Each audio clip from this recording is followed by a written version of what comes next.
So what is your attitude toward talking heads?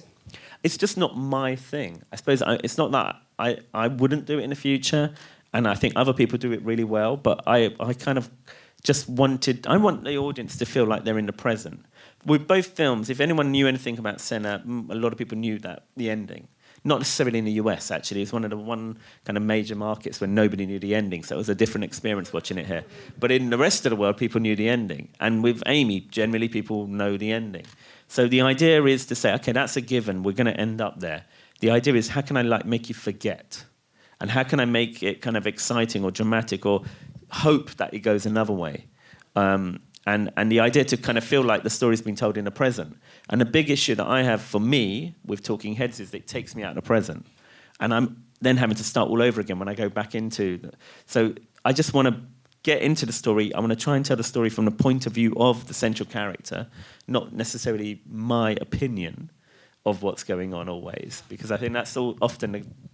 A lot of filmmakers put themselves in their movies. And for me, it was this gut instinct to take myself out. I knew I could have put interviews into Senna, but I didn't think it would improve the film. I thought it would have taken away from it. I couldn't interview the main characters is another thing. You know, I don't have Senna, I don't have Amy Winehouse. I have other people's opinions of them.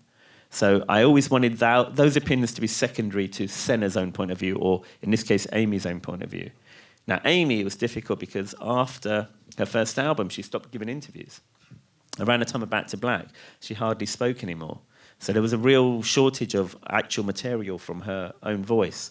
And that's when, by not having talking heads, I'm kind of forced to work harder and figure out, well, how am I going to tell the story? And that's when I realised the lyrics were the answer. You know, the lyrics are her voice at her most honest. And if we can structure the story around her writing and her lyrics, then you've always got her voice up front and centre. When did you figure out that actually putting the text up there was a key? I think it was because... I, like many people, you know, I had the records and I knew the songs, but I never really knew what she was singing about. As you do, you know, because it's sung in a jazz style. But also, you can't help but get carried away by the music. And then one of the big moments was the film was done with lots of audio interviews, Amy.